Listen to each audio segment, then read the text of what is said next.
Faster! Gotta move! Faster! Erin whispered through ragged breaths, sprinting through the thick, inky forest, her heart pounding like a drum.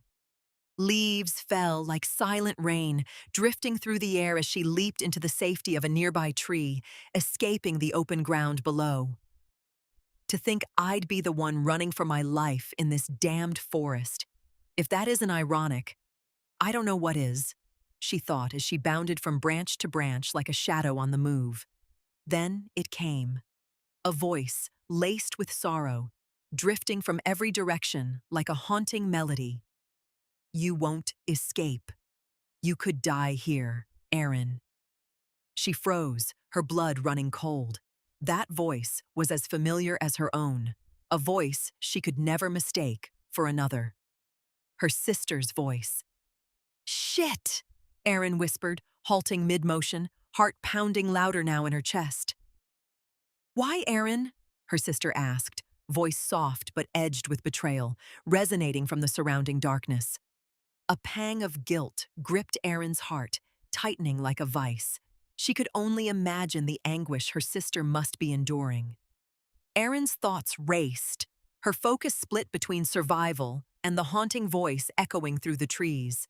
She couldn't afford to dwell on the pain her sister must be feeling, not now. Not when her next breath could be her last. She slipped silently through the thick forest, weaving between trees, her destination pulling at her like a beacon. I'm close. I can feel it, she thought as she pushed through the underbrush, her legs burning with every step but refusing to falter. The faint pulse of familiar magic called to her, a whisper of hope beyond the chaos. The world stood still for one breathless moment, air thick with tension, every sound swallowed by the oppressive silence. Then, with a sharp, serpent-like hiss, a glowing white arrow sliced through the darkness, leaving a streak of brilliance in its wake. It slammed into the tree just inches from Erin's head, embedding itself deep into the bark. The impact was immediate and violent.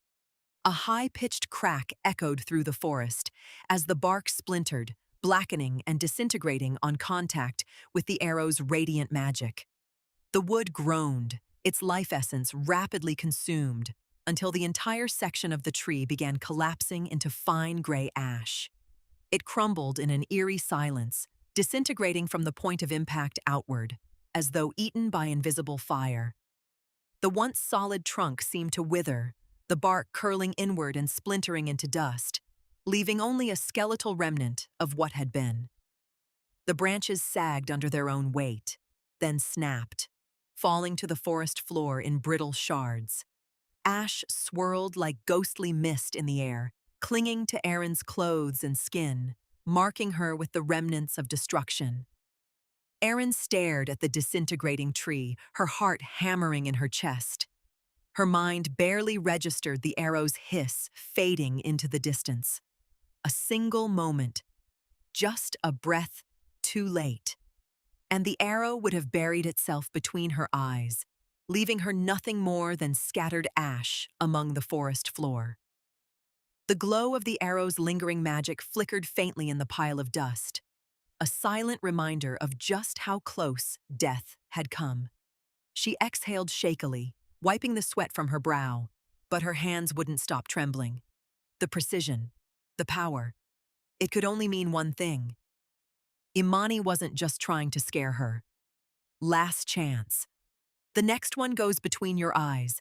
Come willingly, and maybe we can salvage this monumental shitstorm you've caused, her sister commanded, voice calm but laced with warning. Erin clenched her jaw.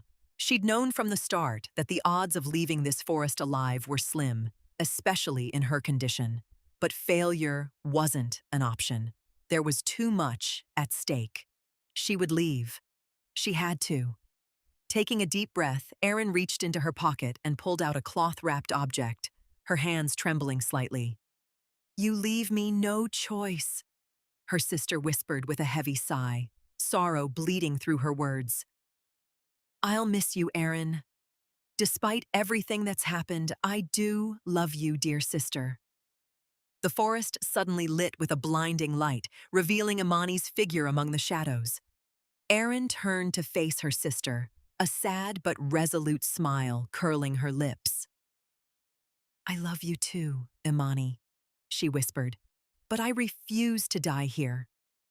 With a swift motion, Aaron unwrapped the object, a crystal radiating an ominous, pulsing aura. She pressed the crystal into the gnarled bark of the nearest tree, slicing her hand in the process. Blood seeped into the crystal, which greedily absorbed it, turning a sinister black. The tree shuddered, its branches warping and elongating, clawing at the earth as its roots twisted free.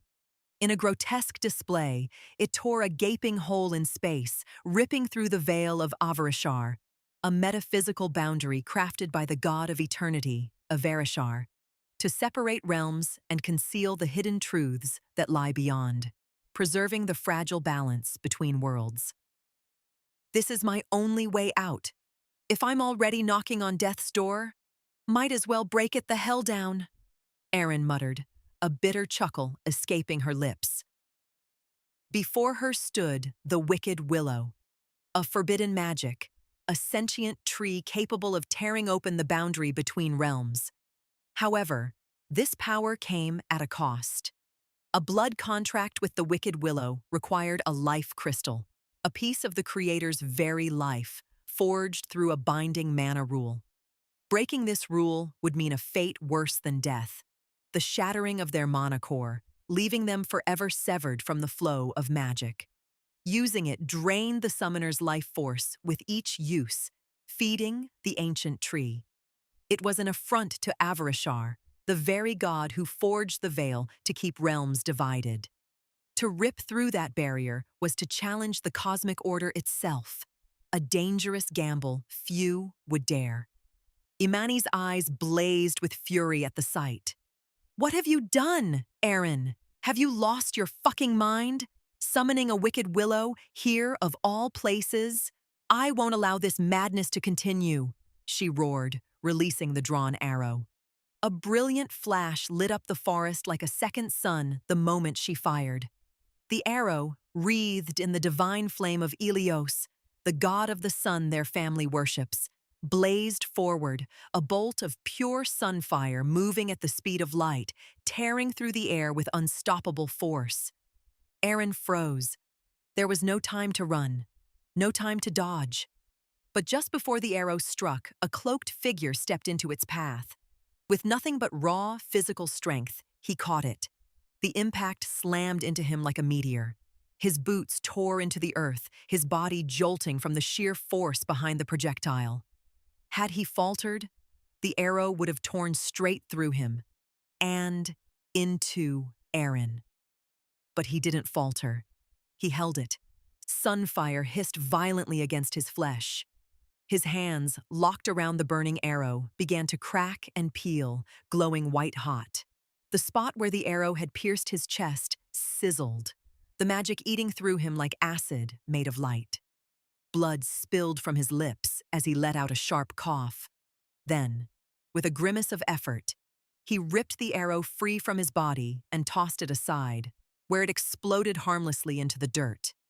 He had stopped a sun god's fury with his bare hands, and was still standing. His body swayed, scorched and broken, but he turned toward Aaron, cloak falling open, eyes locking onto hers. "No, no, no, no, you can't," Aaron said, barely above a whisper. For a heartbeat, she forgot the chaos around her, the rush of battle, the looming dread. All she saw was him, standing firm, defying a god's wrath. Then, his blood-streaked fingers wrapped around her wrist, pressing the life crystal into her palm, its cold surface a stark contrast to the blistering heat searing his flesh.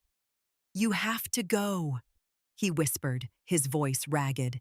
"Change of plans. Looks like I'll be staying behind. Your survival will make all of this worth it in the end." He coughed, more blood staining his lips. He reached out, cupping her cheek gently. "You've got this, Aaron. It'll be tough, but I know you can do it. My only regret is that I won't be able to watch him grow with you." Tears welled in Aaron's eyes. "No, I won't leave you."